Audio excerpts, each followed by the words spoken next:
Bienvenidos a un nuevo editorial de domingo. Si llegaste hasta acá recomendado por alguien o por el algoritmo de YouTube, te cuento que todos los domingos el programa Auto al Día, que conduzco hace 31 años, hace un editorial tocando un tema dedicado a la industria automotriz. Y en este caso vamos a hablar de BYD, la marca china, que nos preguntamos cómo quiere llegar y a dónde quiere llegar, porque ha entrado industrialmente, o al menos eso dicen, en el Mercosur, en Brasil, no de la mejor manera, tanto porque no fue bien recibida por Anfavea, como tampoco su respuesta para con las terminales vigentes. Ahora les voy a contar más el caso y cómo puede repercutir esto también en Argentina, porque lo que pasa en Brasil tiene una onda expansiva generalmente hacia lo que es Argentina.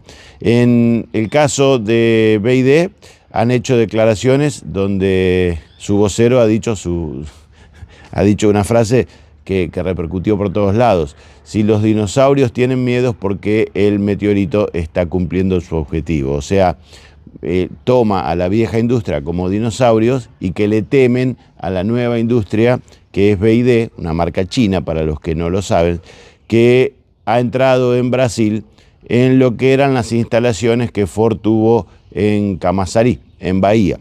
Entonces, como Ford se retiró de Brasil, dejó esas instalaciones a la venta, la compró BYD y le hicieron todavía más fácil el desembarque a una marca china que quiere expandirse en el mundo. Pero yo tengo acá alguna estadística que es interesante. Por ejemplo, el objetivo de BYD para este año 2025 a nivel global es vender 5 millones de autos. Es muchísimo, sobre todo para una marca nueva.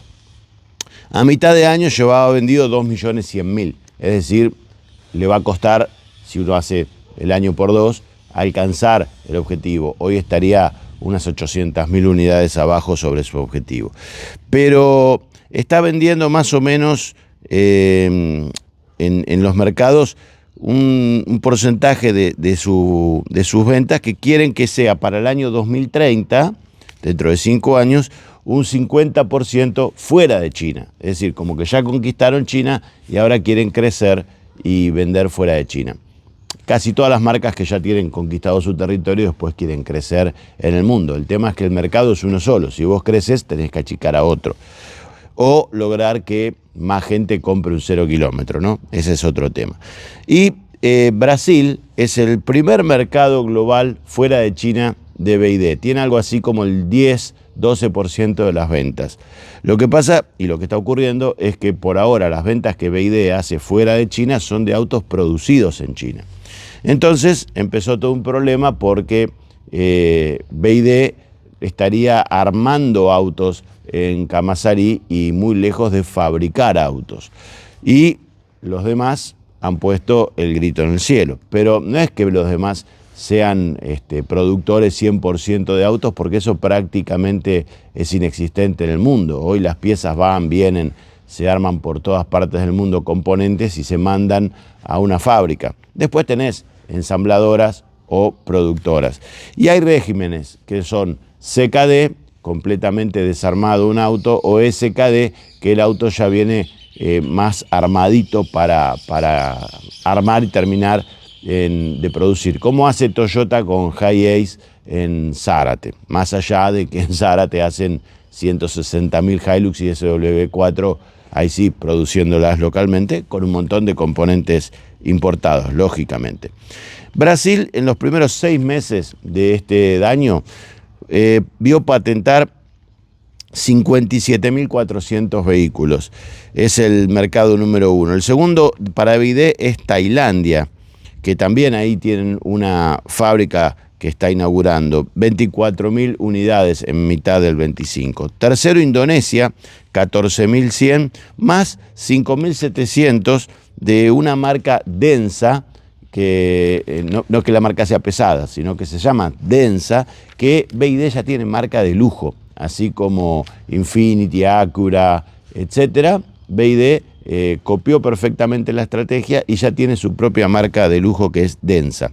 Y después está España con 10.200 autos en 6 meses y en Italia 9.500 autos. O sea, el mercado más receptivo es Brasil. Y lógicamente, si anduviste por Brasil, sobre todo por San Pablo o por Río, seguramente te cruzaste BYD por la calle. Eso está pasando. Entonces, ahí hay algo que hay que tener en cuenta, que de 443.100 BYD vendidos en el mundo, más o menos un 10% son vendidos en Brasil. Ya les hablé del objetivo y de los problemas que esto trae, porque BYD presentó un litigio, se llama en Brasil, un pedido sería al gobierno de Lula, que es que le permitan importar SKD y CKD con un arancel diferencial. Entonces, ¿cómo era el régimen que había hecho Brasil para este caso? Para autos híbridos enchufables, para abril del 2025, si vos traías un SKD, o sea, casi completamente armado, donde tenías que hacerlo tipo Mecano, ni pintarlo, el 20% de arancel. Si es un CKD, ya que tenés que armar los componentes, tenés que tener cabina de pintura, o sea, hay un proceso más de integración nacional, la alícuota de importación era del 7%, frente al 35% que tiene el Mercosur. Eso en abril. En julio eso pasaba al 28 y al 14. Dentro de un año, en julio del 26, 35 para el SKD, seguían 14 hasta que en julio del 28 todo iba al 35. Para autos 100% eléctricos, no enchufables o híbridos, no híbrido enchufable quiero decir, más o menos era igual. Para abril 18 y 5, para julio de este año 25 y 10, que iba subiendo en un año a 35 y 14 y 35 y 35. ¿Qué pidió BYD?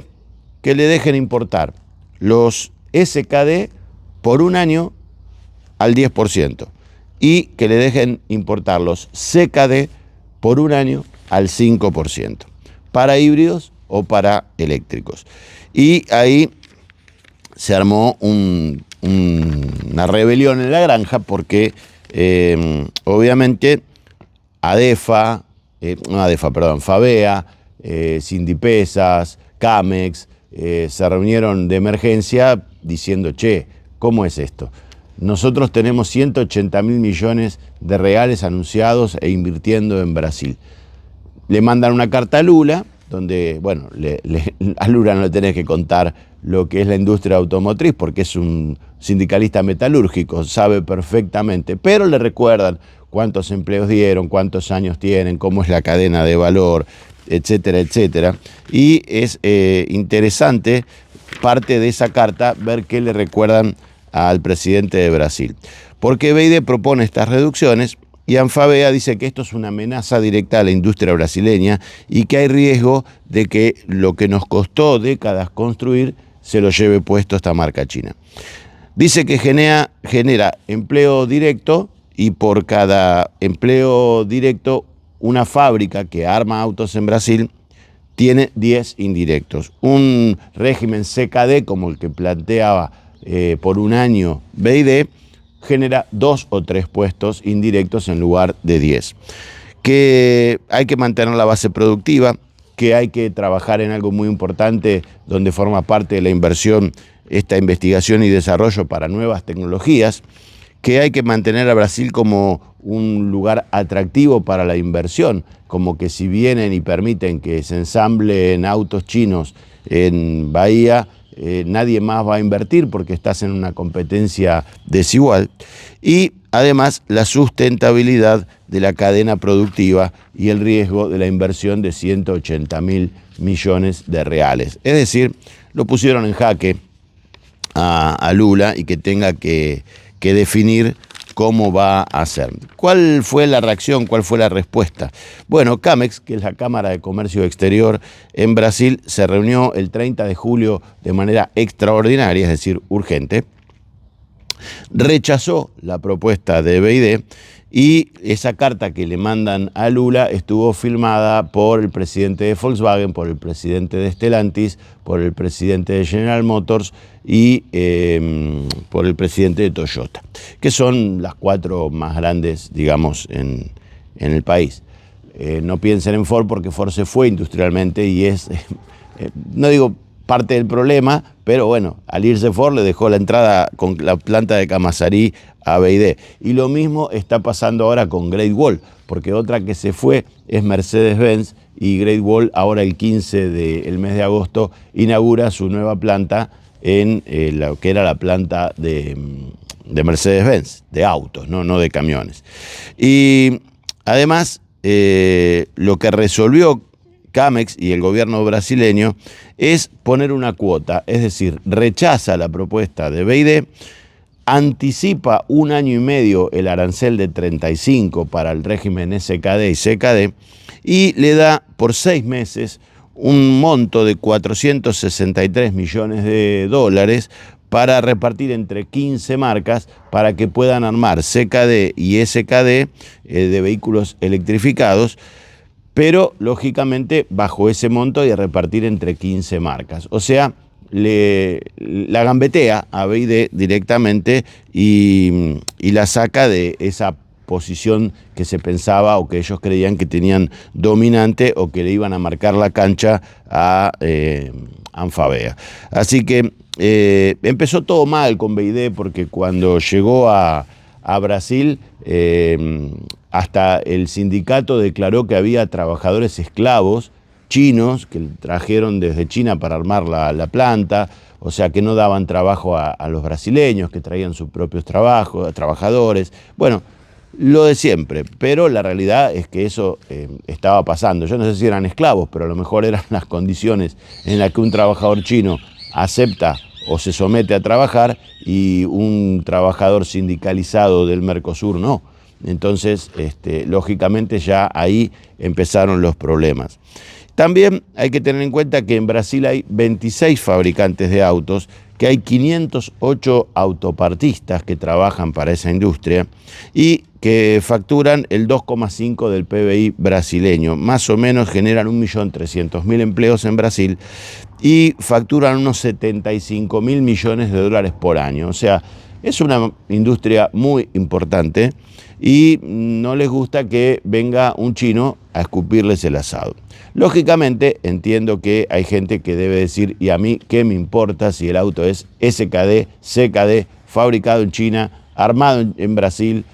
Lo que quiero es que me traigan un auto barato a Argentina y el resto no importa. Bueno, evidentemente sí importa, porque la lucha que se está dando a nivel global por quién produce los autos, esta batalla tremenda, si no importase, si todos pensasen como esa gente que dice nosotros no podemos fabricar autos, dediquémonos a sembrar soja y traigamos los autos de afuera, si fuese así, todos le dejarían al fabricante dominante producir los autos. En alguna época fue Estados Unidos, después de la Segunda Guerra Mundial, tenía más del 50% del mercado. Pero Japón, que soportó por estos días, se cumple un nuevo aniversario de la primera y la segunda bomba atómica en Hiroshima y que perdió la guerra, no solo por las bombas atómicas, eso es un error de la historia que nos hacen creer también que la guerra se decide porque Estados Unidos hace para mí 2 crímenes de lesa humanidad tirando bombas atómicas sobre ciudades que nada tenían que ver. Pero después la historia contada por Estados Unidos se olvida de decir que Rusia, habiendo tomado Berlín, ataca a Japón y se produce una masacre en la nueva guerra ruso-japonesa y que Japón, ante el poderío nuclear yanqui y también la invasión rusa, no ve otra alternativa que rendirse.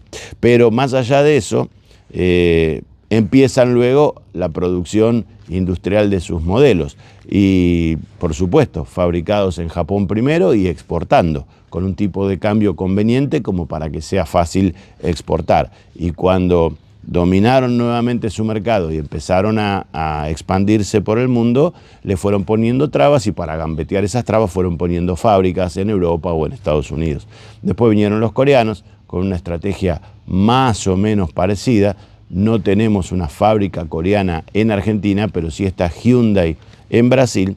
Y otro punto importante a tocar es que en estos días, lo contábamos en la sección de correo, se da que se pone un nuevo acuerdo, ve la luz, entre Hyundai, un fabricante coreano, y General Motors de Estados Unidos, para hacer 5 nuevos modelos en América, de los cuales una van eléctrica va a ser en Estados Unidos o en América del Norte, y de México hacia el sur, toda Latinoamérica, se van a hacer 4 nuevos vehículos. Una pick-up compacta, un auto compacto, un SUV y una pick-up mediana. Esa pick-up mediana, que todos creemos va a ser el reemplazo de S10, va a venir al desarrollo de General Motors. Los otros 4 de los 5 los va a desarrollar Hyundai. Cada uno va a mantener su estilo, digamos, su desarrollo de diseño interior, exterior, pero esta alianza es importante porque va a ser para 2028 recién y todos creemos que de ahí tiene que nacer el nuevo producto a fabricarse aquí cerca en Alvear. Cierro paréntesis y meto una noticia dentro del análisis de BID. Y también esto es importante porque sin dudas se está dando una pelea, una batalla entre lo viejo y lo que puede ser nuevo. A ver, llamar dinosaurios a la industria que domina la región me parece una falta de respeto por parte de BID. Tampoco ellos son el meteorito que van a extinguir a lo viejo o a los dinosaurios como ellos quieren hacer creer. Además, están pidiendo condiciones favorables y desfavorables para los otros. Y yo soy de la idea de que cada vez que se producen condiciones favorables para la inversión en la región, los gobiernos deberían, en lugar de pelearse a ver quién atrae más inversiones, poner una condición general y que las fábricas tengan que cumplir su industrialización en la región. Pero ¿qué pasa? Esto se puede pensar en una teoría. En la práctica no ocurre. ¿Y por qué no ocurre? Porque hay desigualdades. Hay desigualdades entre lo que es el peso específico del mercado brasileño, el argentino, el uruguayo y el paraguayo que conformaron el Mercosur hace más de 31 años. Hace más de 30 años, quiero decir, donde para los 30 años hicimos un análisis con Eduardo Leota y Matías Antico, se los dejo aquí por si quieren recordar esa nota, de si ganamos o perdimos en Argentina con el Mercosur, que también es un tema para analizar.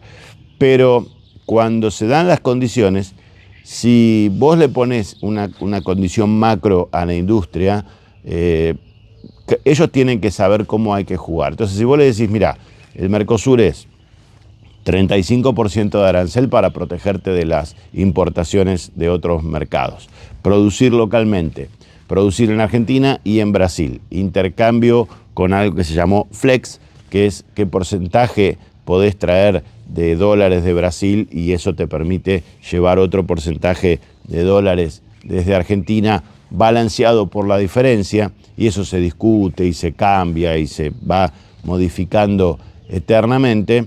Entonces, la verdad es que vos vas a tener, cuando se formó el Mercosur, marcas que estaban de los dos lados, marcas que no estaban en ninguno de los dos lados y marcas que estaban de uno y no del otro. Y al principio, lógicamente, las que están de un lado solo se ven beneficiadas porque el régimen cuando arranca te da cierta flexibilidad para decir, bueno, si vos vas a hacer una fábrica en Brasil porque no la tenés, ejemplo, Renault, Peugeot, que las tenés en Argentina, te vamos a permitir un desbalanceo que después se va a ir corrigiendo. Si vos tenés fábrica del otro lado y no lo tenés en Argentina, bueno, se da lo mismo.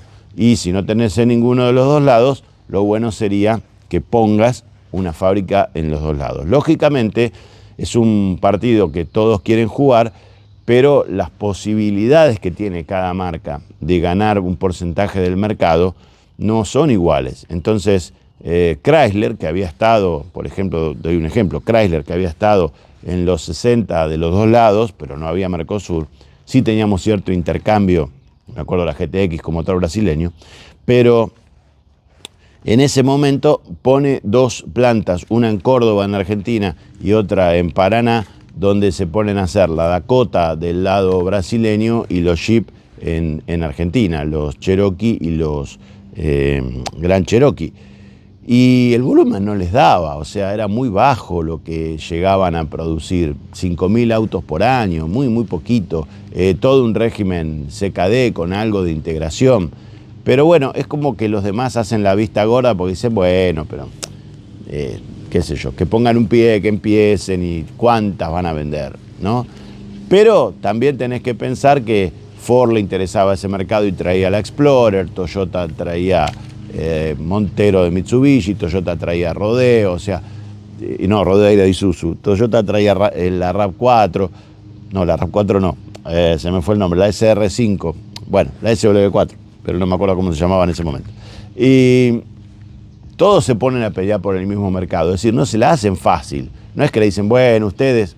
Y del otro lado, la Dakota le tiene que ganar el mercado a las pick-up medianas, que también ahora se cumplen 30 años de Ranger, y alguien compraba Dakota, ¿no? Entonces también, no es que le dicen, bueno, vení y fabricá que nosotros te dejamos porque hay torta para todos. No, cada uno pelea la porción de la torta que quiere. Y por otro lado, y acá surgen los problemas, del lado, por ejemplo, de Brasil, también aparecen los problemas de los subsidios estatales. Y acá viene el kit de la cuestión. Cuando entran a jugar los subsidios. Porque yo lo decía en la década del 90 esto, pero no hacía editoriales. Andás a ver dónde lo dije. En alguna nota le habré preguntado a algún director. Pero lo cierto es que si un país empieza a poner subsidios para que las plantas se vayan a radicar a lugares que no tienen trayectoria automotriz, porque en Brasil San Pablo era el eje de la industria. Pero ¿qué pasa? Estaba saturado, colapsado, una cuestión de logística muy complicada, mover mercaderías, camiones. Entonces empiezan a pensar en otras zonas de Brasil como para recibir inversiones. Es así que Camaçari, por ejemplo, que estuvimos en la inauguración allá por el año 2000, 2001, fueron a un lugar donde no había nada, pantanos o desierto. Y ahí Ford invirtió $2.000 millones para hacer el proyecto Amazon. ¿Se acuerdan que no nos querían decir qué era? Y bueno, resultó ser Fiesta, EcoSport, después el Fiesta Sedán. Tenía que haber sido un monovolumen, como fue Meriva, más allá de la EcoSport, y tendrían que haber hecho una pick-up sobre la base del Fiesta, que tendría que haber reemplazado a la vetusta Pampa, que no era otra cosa que un Corcel 2, que no era otra cosa que un Renault 12. Pero eso no sucedió. ¿Por qué no sucedió? Porque la EcoSport fue un éxito total en ventas en Brasil, en Argentina y en todos los mercados donde se exportó. La lanzan en México y no les da la capacidad de Camaçari para continuar con el proyecto Amazon a las 5 versiones que estaban previstas. Entonces quedaron en 3. Fiesta Sedán, que es lo mismo, y EcoSport. Pero, ¿qué pasa? Les dieron subsidios para eso. Durante 10 años le regalan las tierras, no le cobran impuestos, tantos años que, por ejemplo, no les permiten, no sé, por ahí a los empleados sindicalizarse. Lo mismo pasó con Jeep en la fábrica de Pernambuco. O sea, el gobierno cree que es bueno regalar tierras y no cobrar impuestos a una fábrica que viene con un proyecto industrial importante y cierto a la zona y le da todas estas ventajas para que contraten mano de obra. Y cuando estuvimos en la inauguración de Pernambuco, no tenían ningún problema en mostrar historias de gente que estaba armando los primeros Jeep Renegade y una señora que vivía antes de la fábrica de hacer tortas en una favela y compraba la harina, los ingredientes, hacía las tortas y salía a vender las tortas para el pan de cada día, ¿no? Y otro empleado era un señor que vivía, y mostraban su casa, no se puede decir ni choza, porque eran 4 palos y nylon negro alrededor, en la playa, y cazaba cangrejos todos los días, los servía, hacía sopa de cangrejo, con eso salía a vender la sopa de cangrejo y buscar su subsistencia. Esa persona pasó a trabajar en la planta. Obviamente se los capacita, todo, tienen un sueldo, pero por ejemplo valoraba tener zapatos, ¿no?, que le habían dado como parte del uniforme, que también valoraba tener eso. Entonces, todo eso para Pernambuco es progreso, sin duda. Pero, ¿qué pasa? Para los demás fabricantes, esos subsidios que le dan es una competencia desleal, porque vos podés producir un vehículo, o varios, como fue este proyecto, porque después de Renegade vino Compass, vino Toro, vino Commander, vino Rampage. Entonces vos decís, a ver, bueno, tenemos que soportar esto hasta que terminen los subsidios. Cuando terminaron los subsidios, los que ahora se alían para pelear contra BYD, se peleaban entre ellos contra Stellantis porque decía, che, pará, no podés pedir que te renueven los subsidios. No jodamos, ya está, te bancamos todo el tiempo que estuviste ganando más plata con los subsidios, ya está, ahora competí de igual a igual.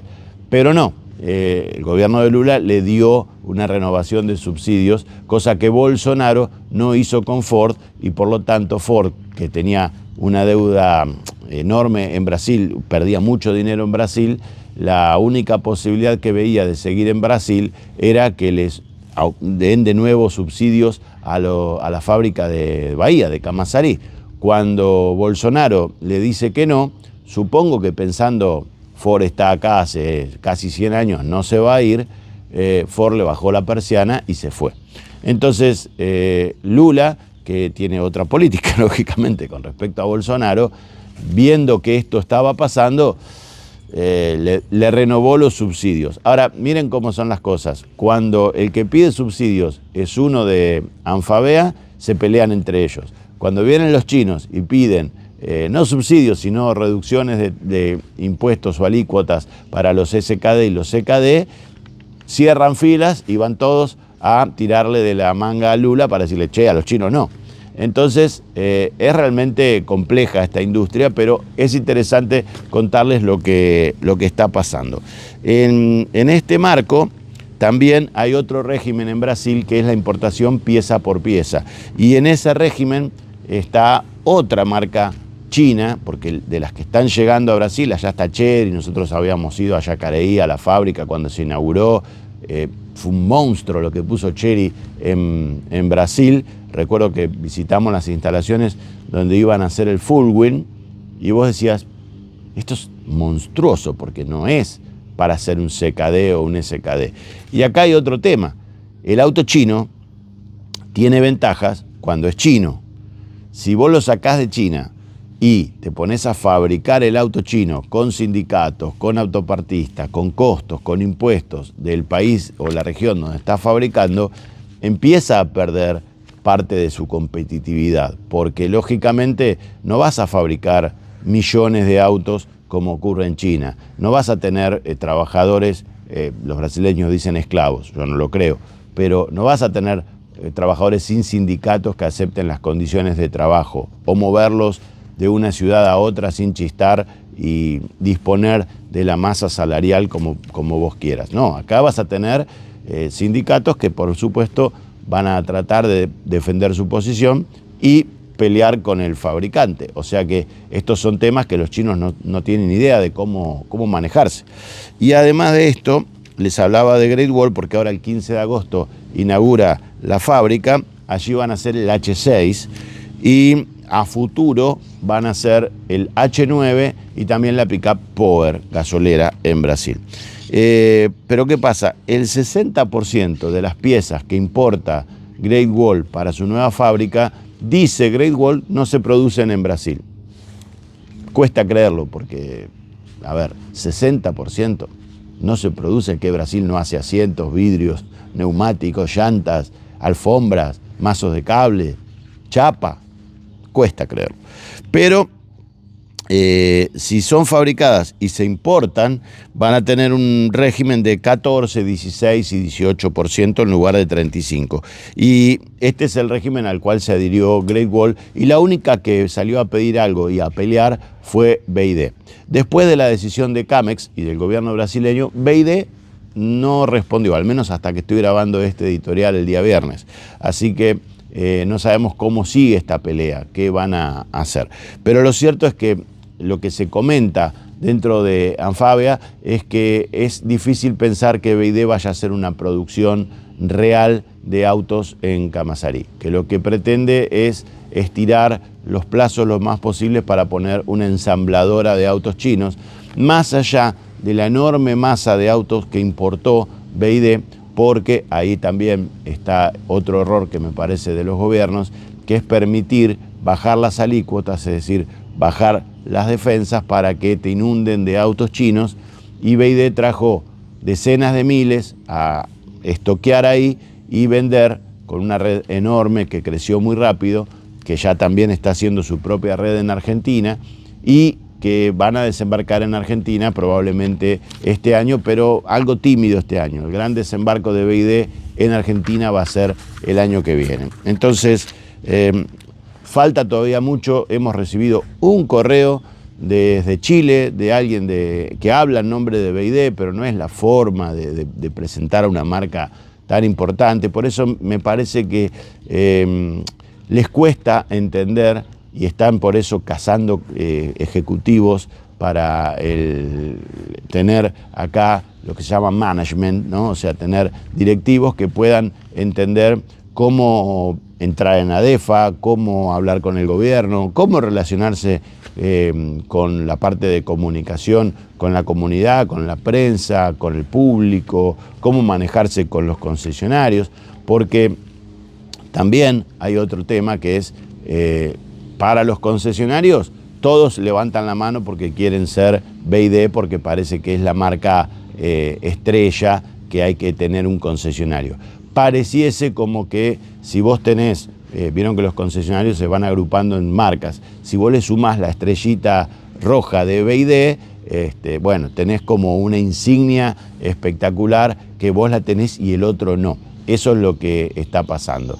No así con otras marcas, ¿no? Porque hay otras marcas que están creciendo, poniendo concesionarios, sembrando como si yo pusiese plantas así una al lado de la otra.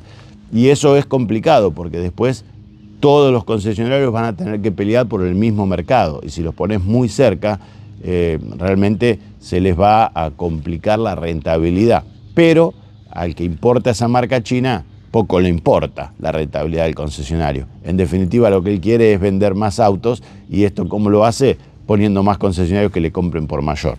Así que es interesante ver cómo sigue esta pelea, esta discusión, entender lo que está pasando en Brasil, porque no es descabellado pensar que alguna marca china también quiera poner una fábrica en Argentina, ¿no? Cherry había dicho Macri varias veces que le iba a poner, ¿se acuerdan del Chaco? Con el gobernador de Chaco, que iban a poner una fábrica allí. Se hablaba que ya habían comprado tierras o que le habían donado tierras. Bueno, es lo mismo. No hay fábrica o industria automotriz en Chaco, en Formosa, y sería como la estrategia de ponerla en Pernambuco o en Bahía, es decir, un lugar donde puedas dar trabajo genuino con la posibilidad de que el gobierno te regale impuestos o te regale tierras. Suena bien, pero lo más importante me lo dijo una vez Daniel Herrero, que es cuando le pregunté cómo había sido la decisión de Toyota de radicarse en Zárate, porque imagínense, Toyota, que en Brasil tenía la fábrica de Bandeirantes, tenía que invertir de los dos lados de la frontera para el Mercosur. Todo el mundo estaba esperando que el paracaidista de Toyota caiga en su terreno, ¿no? Y le ofrecían cosas. Entonces tenían la provincia de Buenos Aires, tenían la provincia de Córdoba, tenían otras locaciones. Pero Daniel Herrero me dijo algo que es genial y que te hace un clic la mente cuando vos decís, ah, mira, esto yo no lo había visto así o no lo había pensado así. Me dijo, Eduardo, los subsidios que te puedan dar, las tierras que te puedan regalar, todas esas cosas se pueden quitar de un día para el otro, porque pueden decir es una emergencia nacional, o el gobierno que estaba antes, yo no comparto su política, esto hay que reverlo, te acusan de que hubo un negociado, que regalaron tierras, pero en realidad pasó algo que no estaba legal, entonces te pueden después venir a cobrar lo que te regalaron, o te pueden poner los impuestos antes del plazo porque te cambian la ley y vos tenés la fábrica y la fábrica no tiene rueditas y no te la podés llevar a otra provincia. Distinto es cuando te dan la estructura. Lo que queríamos nosotros, y por eso fuimos a Zárate, es un puerto de aguas profundas para exportar, una salida rápida a la ruta de exportación al Mercosur desde el puerto de Zárate, tener lugar cercano a la fábrica para poder poner otras industrias aledañas y que tengan la posibilidad de moverse rápido y llegar a la fábrica, y también tener fuentes de trabajo en la zona que nos permita crecer. En ese momento Toyota hacía 10.000 camionetas por año y ahora, bueno, llegó a 180 y este año serán 168 más o menos que va a fabricar y está trabajando a 3 turnos. Entonces, eso es lo que hay que darle a las empresas cuando vienen. No subsidios, sino infraestructura, darle rutas, darle puertos para que ellas lo puedan hacer. Y este auto llegó desde Pernambuco con un puerto nuevo de aguas profundas, con un barco que trajo un récord de exportaciones de 4.000 unidades que salieron a bordo de ese barco de Pernambuco, 1.000 Compass, 1.000 Renegade, y después Toro, Commander, 1.000 Toro, 9% son Commander y un 16% son Rampage, y eso es precisamente lo que hay que brindarle a las industrias. Así que es muy interesante seguir toda esta evolución, ver cómo continúa la pelea y estar atentos porque más tarde o más temprano BYD va a desembarcar en Argentina. Y si lo quiere hacer con productos fabricados en Brasil que ingresen con arancel cero acá, va a tener que cumplir el régimen de integración. Si lo hace como SKD o CKD, no lo van a poder hacer.